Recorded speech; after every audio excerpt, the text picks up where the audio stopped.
Merci Bobby depuis la Nouvelle-Calédonie.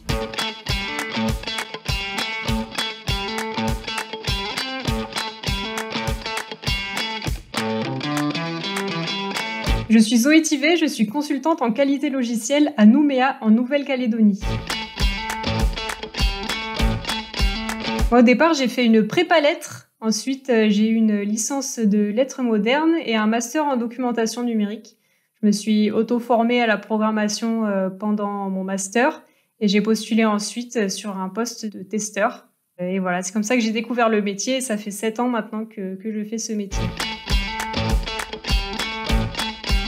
Je travaille pour la société iTest, qui est le premier centre de test en Nouvelle-Calédonie. On est un peu moins de 10 personnes aujourd'hui et puis on est tous consultants en qualité logicielle. Le métier de testeur en général et de consultant en qualité logicielle en particulier, ça consiste essentiellement à mener des enquêtes. Donc la partie émergée de l'iceberg consiste à rechercher des bugs, des anomalies. Attention, on les cherche, on ne les corrige pas. Mais c'est déjà un gros morceau. Ça nécessite d'avoir une stratégie de test et de chercher un peu dans tous les recoins. C'est une sorte de chasse au trésor. C'est assez amusant à mener. Mais c'est pas que ça. Il y a aussi tout un travail qui consiste à clarifier les choses, à les rendre moins ambiguës, faire en sorte que tout le monde a compris la même chose. Donc, il y a un côté vraiment très humain de comprendre le besoin et comprendre les uns et les autres pour savoir ce qui est important ou pas dans un projet.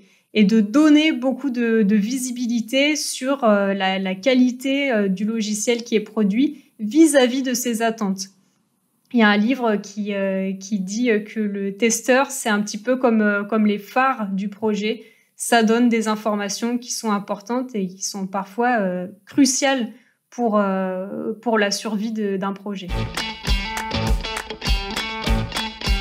À ce jour, il y a relativement peu de formations initiales qui préparent au métier de testeur. Pour autant, il y a quand même une grosse demande de ce métier et il y a un parcours, un dispositif qui existe et qui est très sollicité et très efficace, qui est la POEI. Donc la POEI, c'est la préparation opérationnelle à l'emploi individuel, qui est un dispositif qui est mis en place par Pôle emploi et qui permet à des personnes issues de carrières très, très éclectiques de se reconvertir dans le métier du test logiciel.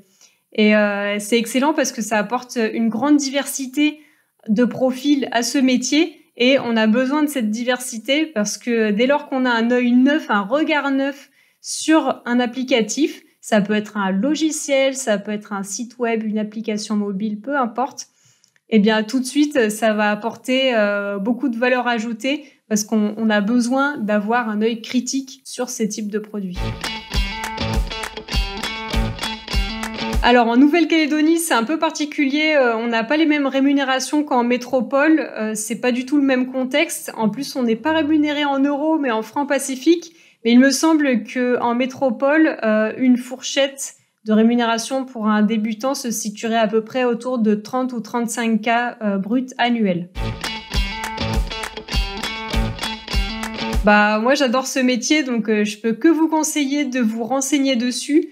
D'autant plus qu'il y a vraiment de belles opportunités actuellement et certainement à venir dans ce domaine. C'est un métier qui est riche et passionnant et qui permet à la fois d'avoir beaucoup de contacts humains et de mettre vraiment les mains dans le cambouis d'un point de vue technique. Nous, on ne développe pas de logiciel, mais on a vraiment le nez dedans. On est dans les détails de l'implémentation, de voir comment ça marche, etc.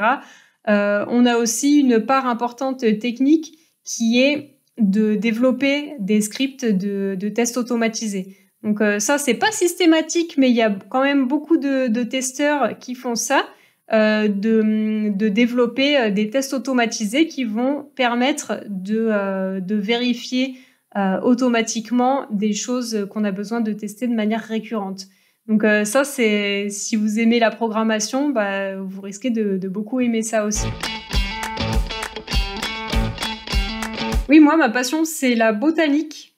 Depuis que je suis arrivée en Nouvelle-Calédonie, je me passionne pour ce domaine et j'ai même ouvert une chaîne YouTube sur le sujet qui s'appelle Monofruits.